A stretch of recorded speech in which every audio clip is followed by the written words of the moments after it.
നമസ്കാരം, രുചിക്കൂട്ടിലേക്ക് സ്വാഗതം.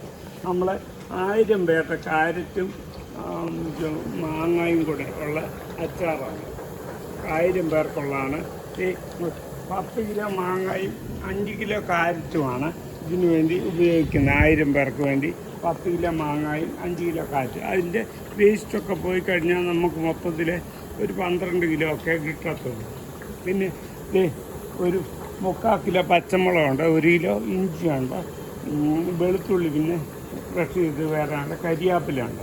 ഇതിന് ഒത്തിരി ഇൻഗ്രീഡിയൻസ് ഒന്നും വേണ്ട. കടുക്, ഉലുവാപ്പൊടി, കായപ്പൊടി, പിന്നെ ഓയില്, വെളിച്ചെണ്ണ, കടുക്. ഇത് നമ്മൾ നല്ലൊരു ചൂട് കട്ടിയുള്ള ഒരു ഉരുളി അടുപ്പത്ത് വെച്ച് ഇത് 1.5 കിലോ എണ്ണ വെച്ചിട്ട് അതിലേക്ക് ഒരു 100 കടുക്, കൂട്ടത്തിൽ ഒരു 100 ഉലുവായും കൂടെ ചേർത്തേക്കാണ്. മുഴുവൻ ഉലുവ. ഇത് നമ്മൾ ഉലുവാപ്പൊടി ചേർക്കുന്നുണ്ട്. കടുവും ഉലുവായും പാകമായിട്ടുണ്ട്. അതിലേക്ക് പച്ചമുളക് ഇടുകയാണ്.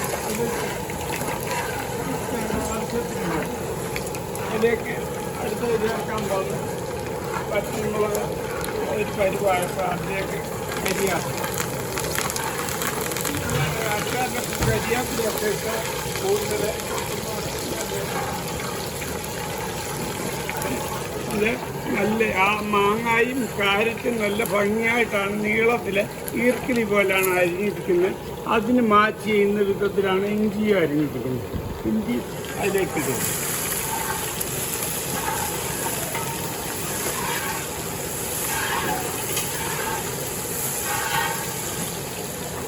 ഉള്ളിയും പച്ചമുളക് ഒരു 3/4 കിലോ ആണ്. പച്ചമുളക് ഇട്ട് വെളുത്തുള്ളിയാണ്, ക്രഷ് ചെയ്ത് വെളുത്തുള്ളി 1/2 കിലോ ആണ്.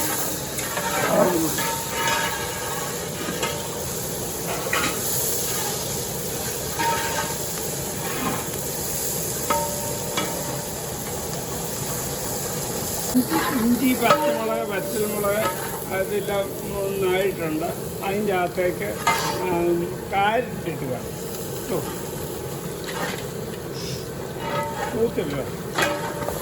കാരറ്റ് മാങ്ങയെ കാട്ടിട്ട് വേവുള്ളതുകൊണ്ട് കാരറ്റിട്ടൊന്ന് അതിലേക്ക് ഒരു മഞ്ഞൾപ്പൊടി ചേർത്ത്, 100 മഞ്ഞൾപ്പൊടി ചേർത്ത്, പൊടി ഒരു 3/4 കിലോയോളം, 1/2 കിലോ മിച്ചം പൊടി അങ്ങോട്ട് ചേർത്ത്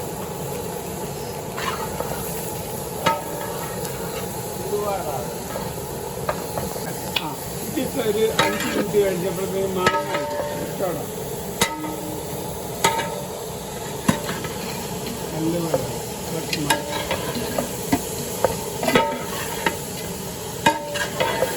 മാങ്ങയും കാരറ്റും ഇപ്പം ഏകദേശം മാങ്ങ ഇട്ട് ഒത്തിരി സമയം നമ്മൾ അടുപ്പത്ത് പിന്നെ വെക്കത്തില്ല. മാങ്ങ പെട്ടെന്ന് വെന്ത് പോകുന്നതുകൊണ്ട് നമ്മളിനി ഇതിൻ്റെ അകത്തേക്ക് കായപ്പൊടി ചേർക്കാം. ഈ അച്ചാറിന് വേണ്ട കായമാണ്. കായപ്പൊടി 1/2 കിലോ കായപ്പൊടി. അത് മറ്റേ NSന്റെ ഒക്കെ അത്ര എഫക്റ്റുള്ളതല്ല, അതുകൊണ്ടാണ് ഈ അളവ്. ഉലുവാപ്പൊടി കൂടെ ചേർക്കാം. ഇങ്ങോട്ട് അല്പം വെള്ളം ഒഴിക്കണം.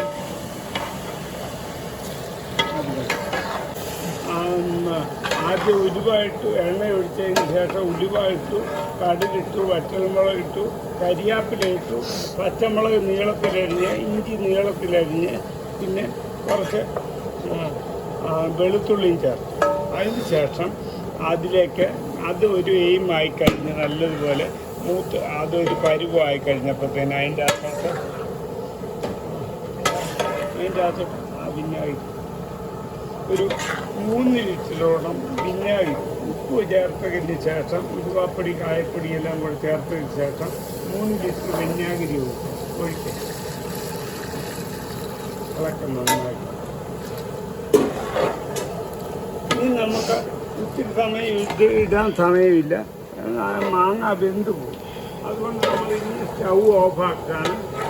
സ്റ്റൗ ഓഫാക്കി ഇതിലേക്ക് ഉപ്പും മധുരവും എല്ലാം കൂടെ ഒന്ന് ബാലൻസ് ചെയ്യുന്നതിന് വേണ്ടി നമ്മളൊരല്പം പഞ്ചസാര കൂടെ അതിലേക്ക് ചേർക്കും.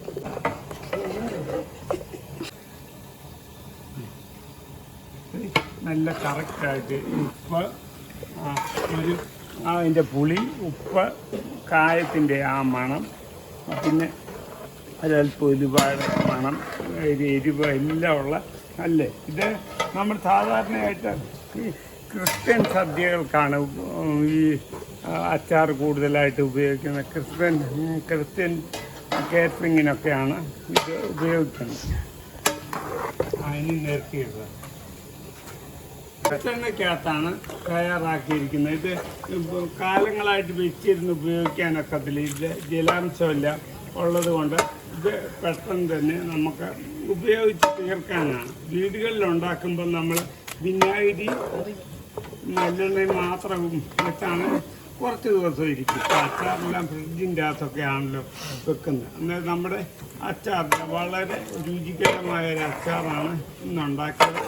എല്ലാവരും നിങ്ങൾ ട്രൈ ചെയ്യാം.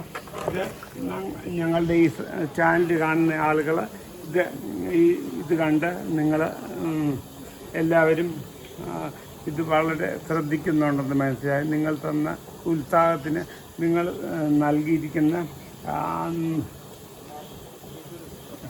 വീഡിയോ കണ്ടിട്ട് സബ്സ്ക്രൈബ് ചെയ്യുക, ലൈക്ക് ചെയ്യുക, കമൻറ്റുകൾ രേഖപ്പെടുത്തുക. മറ്റൊരു വീഡിയോയുമായിട്ട് കാണുന്നത് വരെ ബൈ.